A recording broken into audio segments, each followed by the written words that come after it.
اعوذ باللہ من الشیطان الرجیم بسم اللہ الرحمن الرحیم۔ مطالعہ لوائح جامی کی یہ دوسری نشست ہے۔ پہلی نشست میں دیباچہ کی خواندگی، ترجمہ اور مختصر توضیح کی گئی تھی۔ آج تمہید سے آغاز ہوگا۔ بسم اللہ الرحمن الرحیم۔ تمہید۔ این رسالہ است مسمى بلوائح، یہ ایک رسالہ ہے جس کا نام لوائح ہے۔ لوائح لائحہ کی جمع ہے اور لائحہ کا معنی ہے تجلی، اور لوائح ایسی جمع ہوگی بمعنی تجلیات۔ تو یہاں حضرت جامی نے فصل کا عنوان دینے کے بجائے تصوف کی مناسبت سے، چونکہ کتاب علم تصوف و سلوک میں ہے، تو اس مناسبت سے ہر فصل کا نام لائحہ رکھا۔ این رسالہ است مسمى بلوائح، در بیان معارف و معانی۔ یہ کتاب میں درمیان لکھا ہوا ہے جو مجھ سے میں نے بھی پڑھ دیا، اصل میں ہے در بیان، تو یہ کتابت کی غلطی ہے۔ در بیان معارف و معانی کے بر الواح اسرار و ارواح ارباب عرفان و اصحاب ذوق و وجدان لائح گشتہ۔ یہ رسالہ جو لوائح ہے، اس میں بیان کیے گئے ہیں معارف اور معانی۔ معارف اور معانی دونوں یہاں ہم معنی ہیں، یعنی راز کی باتیں، معرفت کی باتیں، پوشیدہ، دقیق اور باریک باتیں، جنہیں صرف اور صرف ذہین فطین لوگ سمجھ سکتے ہیں، جو صاحبان ذہانت ہیں، ارباب فطانت ہیں، اصحاب قیاست ہیں، وہی ان امور کو، ان دقائق کو، ان باریکیوں کو، ان رازوں کو سمجھ سکتے ہیں۔ یہ معارف اور معانی، معانی میم کے اوپر زبر۔ اور یہ معارف اور معانی کہاں ظاہر ہوئے؟ تو فرمایا کہ بر الواح اسرار و ارواح ارباب عرفان و اصحاب ذوق و وجدان۔ جو لوگ ارباب عرفان ہیں اور اصحاب ذوق و وجدان ہیں، انہیں خاص معرفت عطا ہوئی ہے، خاص عرفان عطا ہوا ہے، خاص درک و ادراک عطا ہوا ہے، اور پھر اللہ کی بارگاہ سے انہیں خاص ذوق اور وجدان عطا ہوا ہے۔ وجدان یہ مثلث الفا ہے، یعنی واو پر تینوں حرکتیں آ سکتی ہیں، وجدان بھی پڑھ سکتے ہیں، وجدان بھی پڑھ سکتے ہیں، وجدان بھی پڑھ سکتے ہیں، یعنی فعلان، فولان، فعلان کے وزن پر یہ مصدر آتا ہے، لیکن خاکسار کو کسرہ پسند ہے، وجدان، تو اس لیے پھر میں نے وجدان پڑھا۔ تو وجدان کا معنی ہے خاص انداز سے کسی بات کو سمجھنا، پانا۔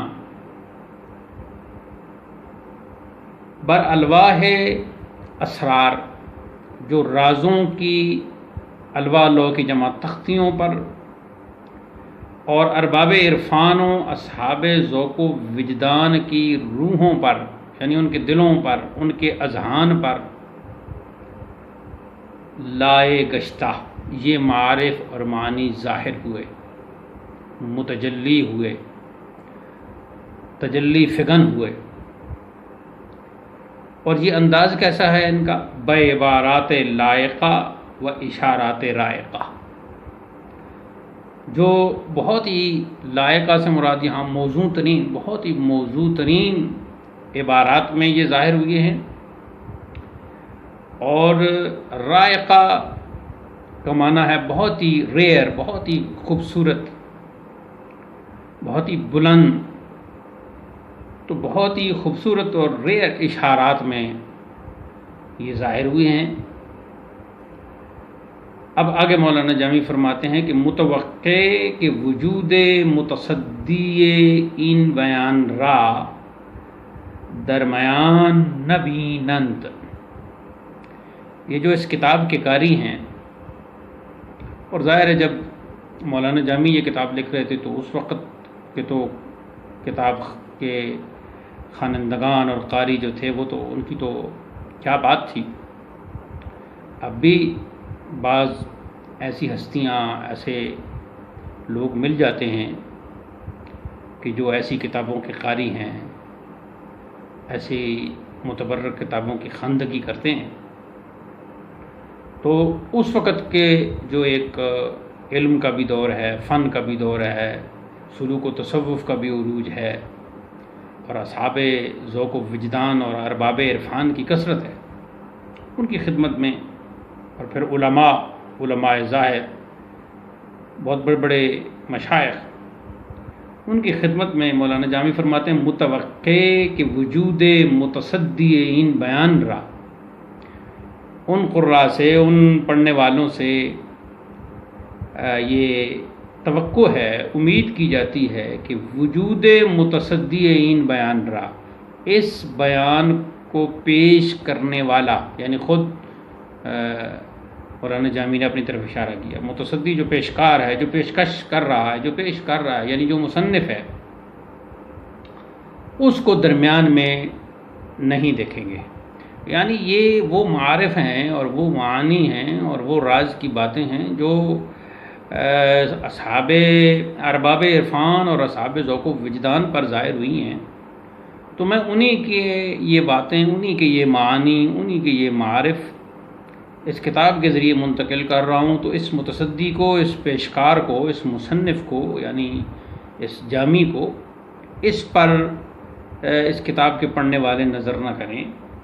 وبر بساط اعراض و سماط اعتراض نشینند، اور اعراض کا مطلب ہوتا ہے کسی سے روگردانی کرنا، جیسے کوئی سامنے سے کوئی آ رہا ہو اور وہ آپ کے سامنے آئے تو آپ یوں کر دیں، تو اسے کہتے ہیں اعراض، اور یہ ایک ناراضی کا ایک سبب ہوتا ہے اعراض۔ بساط کہتے ہیں چٹائی کو، اور سماعت کہتے ہیں دسترخوان کو، اور اعتراض کا معنی ہے اعتراض کرنا، ایراد کرنا، کوئی کسی بات کی طرف اشارہ کرنا، اسے نادرست قرار دینا۔ تو فرماتے ہیں کہ جو قاری ہیں اس کتاب کے، وہ نہ تو اعراض کریں میری ان عبارتوں سے، اور نہ ہی کسی قسم کی کوئی خردگیری کریں، کوئی نقص اور عیب نکالیں، کوئی اعتراض کریں۔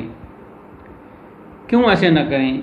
چعورا، یعنی اس متصدی کو، اس مصنف کو، چعورا درین گفتگو نصیب جز منصب ترجمانی نیست، اس لیے کہ مصنف کو نے جو یہ چیز پیش کی ہے، اس کا جو نصیب ہے، اس کا جو حصہ ہے، وہ صرف ترجمانی کا ہے، اس نے ترجمانی کی ہے۔ جو اصحاب ارباب عرفان اور اصحاب ذوق و وجدان کی باتیں تھیں، ان کے جو لوائح تھے، وہ مصنف اپنی گفتگو اور گفتار کے ذریعے قاری تک پہنچا رہا ہے، اور یہ منصب ترجمانی ہے۔ اس منصب ترجمانی کے علاوہ اس کا کوئی نصیب، کوئی حصہ، کوئی کنٹریبیوشن نہیں ہے۔ یعنی مولانا جامی کا یہ انداز ہے، ویسے تو یہ ان کا کنٹریبیوشن ہے نا، یہ کتاب ایک بہت بڑا ان کا شاہکار ہے، لیکن وہ اپنے اعتبار سے جو کہہ رہے ہیں کہ میں نے ارباب عرفان کے معارف اور معانی آپ تک منتقل کی ہیں، اے میری کتاب کے پڑھنے والوں، تو بس میرا یہی کام ہے کہ میں نے ایک گفتگو کو آپ تک منتقل کر دیا۔ وبہر غیر از سیوئے سخن رانی نئے، اور یہ سخن رانی یعنی گفتگو اور گفتار جو میں کر رہا ہوں، اس کا جو بیرا ہے، جو حصہ ہے وہ میرا ہے، اس کے علاوہ میری اس میں کچھ چیز بھی نہیں ہے۔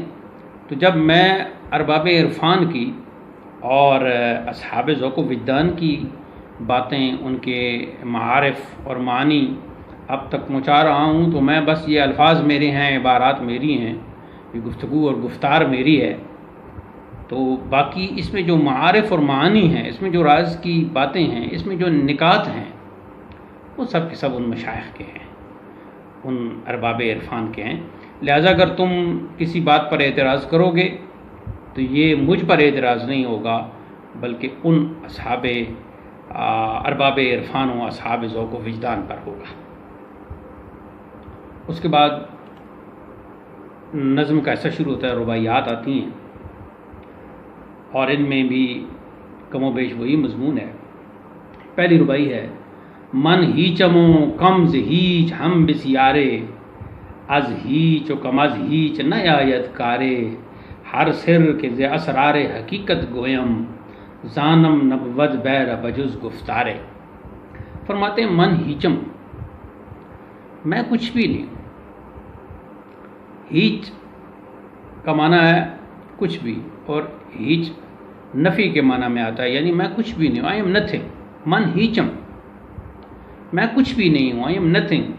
وہ کم ز ہیچ، بلکہ ہیچ جو ہے، ہیچ ہونا بھی ایک مرتبہ ضرور ہے، میں اس سے بھی بہت زیادہ کم ہوں۔ من ہیچم کم ز ہیچ ہم بسیارے، یعنی میں، پہلی تو بات ہے میں کچھ بھی نہیں ہوں، پھر جو کچھ کا لفظ استعمال ہے، یعنی میں ہیچ ہوں، بلکہ میں ہیچ سے بھی بہت کم ہوں۔ از ہیچ و کم از ہیچ نیایت کارے، جو ہیچ ہوتا ہے، جو یعنی کہ کچھ بھی نہیں ہوتا یا بالکل ہی کسی گنتی اور شمار میں نہیں ہوتا، جسے ہیچ کہا جاتا ہے، اور پھر جو اس ہیچ سے بھی کم ہوتا ہے، نیایت کارے، اس سے کوئی کام نہیں آتا، وہ کسی کام کے قابل ہی نہیں ہوتا۔ ہر سر کے ز اسرار حقیقت گویم، یہ جو راز ہائے حقیقت میں سے جو بھی میں راز بیان کر رہا ہوں، یہاں ایک اعتراض ہے کہ یہ تو پھر آپ راز بیان کر رہے ہیں، معارف بیان کر رہے ہیں، معانی بیان کر رہے ہیں، مشائخ کی، ارباب عرفان کی، اصحاب ذوق و وجدان کی باتیں، تو پھر آپ کیسے کہہ سکتے ہیں کہ میں کچھ بھی نہیں بیان کر رہا؟ تو یہ پھر راز کیا ہیں، یہ اسرار کیا ہیں؟ تو فرماتے ہیں ہر سر کے ز اسرار حقیقت گویم، حقیقت کے جو راز ہیں ان میں سے جو بھی میں کوئی راز بیان کروں، زانم نبود بیر بجز گفتارے، اس میں میرا حصہ اتنا ہی ہے کہ میں وہ گفتگو کر رہا ہوں، گفتگو کی حد تک میں وہ راز بیان کر رہا ہوں۔ اب وہ راز کیا ہیں، وہ نکات کیسے ہیں، یہ وہ ارباب عرفان جانیں اور وہ اصحاب ذوق و وجدان جانیں۔ اس میں کوئی شک نہیں کہ یہاں عارف باللہ حضرت جامی اپنے انکسار کا اظہار کر رہے ہیں۔ در عالم فقر، دوسری ربائی: در عالم فقر بے نشانی اولا، در قصہ عشق بے زبانی اولا، زاں کس کے نائل ذوق و اسرار بود، گفتن بطریق ترجمانی اولا۔ اور فرماتے ہیں کہ میں اس طرح کیوں کر رہا ہوں، گویا پچھلی ربائی کی مزید وضاحت کہتے ہیں کہ در عالم فقر، یہ جو فقر کی دنیا ہے، یہ جو جہان فقر ہے، یہ جو تصوف کی دنیا ہے، یہ جو صوفیہ کی دنیا ہے، یہ جو سلوک کی دنیا ہے، یہ جو روحانی دنیا ہے، در عالم فقر بے نشانی اولا، اس میں بے نشان ہونا ہی بہت بہتر ہے، یعنی اس میں اپنے آپ کو گم رکھنا، ایک بے نشان ہو کر رہنا، یہی اس میں کمال ہے۔ عالم فقر میں جو کمال ہے وہ بے نشان ہونا ہے، بے علامت ہونا ہے، یعنی ایک ایسا انداز اختیار کرنا ہے کہ کوئی آپ کو نہ پہچانے۔ در قصہ عشق بے زبانی اولا، اور جب بات آئے عشق کی، جب بات آئے محبت کی، تو وہاں پر خاموشی لازم ہے۔ زبان سے مت کہو کہ میں فلاں کا عاشق ہوں، میں عاشق فلاں ہوں تو عاشق فلاں ہوں، محب فلاں ہوں، گرویدہ فلاں ہوں، والہ فلاں ہوں، مجنون فلاں ہوں، یہاں پھر خاموش رہو، بے زبان ہو کر رہو. اندر سے تمہارا جو عشق ہے، جو چاہت ہے، جو محبت کا تعلق ہے، وہ استوار رہنا چاہیے. اس میں کہ یعنی کہ ہر لمحہ جو ہے وہ محبوب کی یاد میں ہو. آگے فرماتے ہیں زاں کس کے نہ اہل ذوق و اسرار بود، وہ شخص کے جو نہ اہل ذوق میں سے ہے. ذوق سے مراد یہ کہ خاص اسے ایک نعمت نہیں ملی ہوئی کہ رازوں کو سمجھے، معانی کو سمجھے، معارف کو سمجھے، باتوں کو سمجھے، دقائق کو سمجھے، حقائق کو جانے. اہل ذوق نہ ہو و اسرار، اور صاحب راز نہ ہو، نکات تک اور نقطوں تک اور رموز تک اس کی رسائی نہ ہو.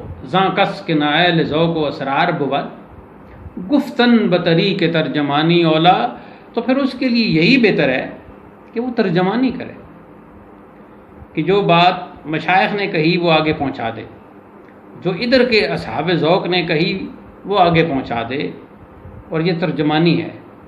اب وہ کیا اس کی تشریح ہے، کیا شرح ہے، کیا اس کی آگے تفصیل ہے، وہ جانے جنہوں نے بیان کی، یا وہ سمجھیں جن کو آپ بیان کر رہے ہو. آپ صرف ترجمانی کرو بس.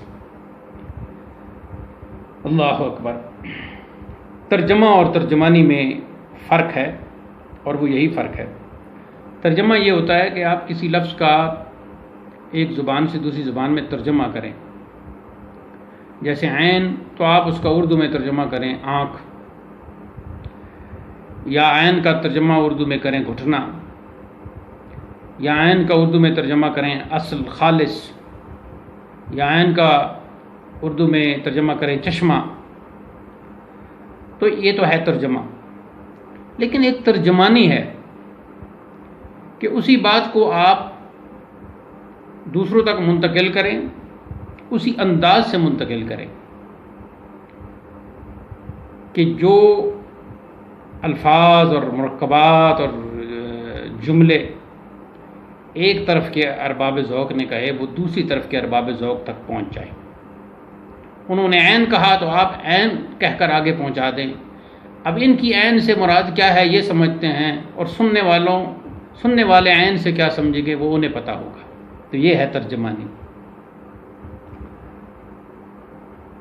اس کی تمہید کی آخری ربائی اور شمار کے اعتبار سے تیسری، فرماتے ہیں سفتم گوہرے چند چو روشن خرداں در ترجمائے حدیث عالی سنداں باشد زمنے ہیچ مداں موتمداں این توفہ رسانند بشاہ حمداں.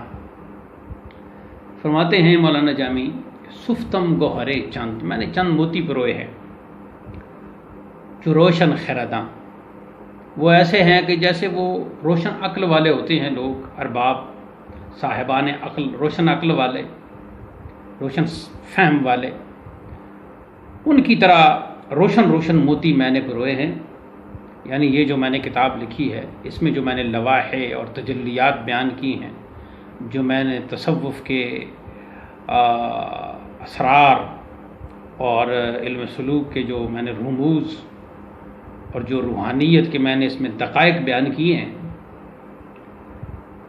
یہ در ترجمہ حدیث عالی سنداں، عالی سند لوگ، بلند مرتبہ رکھنے والے، جو ان کی جو حدیث ہے، ان کی جو گفتگو ہے، اس کے ترجمے میں، یعنی اس ترجمانی میں جو کچھ میں نے یہاں ترجمہ کا لفظ استعمال کیا، لیکن اس سے مراد ترجمانی ہے جیسا کہ اوپر ربائی میں فرمایا. لیکن بطور اصطلاح ترجمانی کا لفظ بھی لے آئے اور ترجمہ کا لفظ بھی لے آئے. اور ترجمہ کا معنی کسی شخصیت کا تعارف بھی ہوتا ہے، یعنی بڑی جو عالم دین ہو، شیخ وقت ہو، اس کا تعارف بھی ترجمہ کہلاتا ہے عربی میں. باشد زمنے ہیچ مداں، ہو سکتا ہے اس ہیچ مدان کا لفظی معنی کچھ بھی نہ جاننے والا. یہ بھی انکسار کا اور عجز کا ایک انداز ہے کہ مجھ نہ جاننے والے، مجھ ہیچ مدان کا یہ تحفہ کوئی شاہ ہمدان تک پہنچا دے. یہ منوچیر والی ہمدان بادشاہ کی طرف اشارہ ہے. شاہ ہمدان سے مراد ہوا ان تحفہ، یعنی یہ کتاب بادشاہ تک کوئی پہنچا دے، اور پہنچانے والے کون ہوں گے؟ معتمداں، جو صاحبان اعتماد ہیں، جو صاحبان علم ہیں، جو اس کتاب کی قدر و قیمت جانتے ہیں. چونکہ مصنفین کا یہ انداز تھا کہ وہ بادشاہ وقت کا ذکر بھی کرتے تھے، اور صوفیہ بھی پھر بطور شفقت بادشاہوں کا ذکر اپنی کتابوں میں کرتے رہے. تو اس اعتبار سے یہاں بادشاہ کا ذکر بھی ہو گیا، شاہ ہمدان کا، اور ساتھ ہی اپنی اس کتاب کو موتی کہا، موتیوں کا ایک مجموعہ کہا، ایک موتیوں کی ایک مالا کہا، اور ساتھ ہی اس کو تحفہ کہا. تو یقیناً موتیوں کی مالا بھی بہت قیمتی چیز ہوتی ہے، اور تحفہ بھی قیمتی چیز ہوتی ہے. تو یہ تمہید تھی اس کتاب کی، جس میں کتاب کا تعارف کروایا گیا، کتاب کا نام اس میں آیا، اور نثر و نظم میں اس کی توضیح کی. اب ہم کتاب کے اصل موضوع، صلب موضوع لائحہ اول کی طرف چلتے ہیں.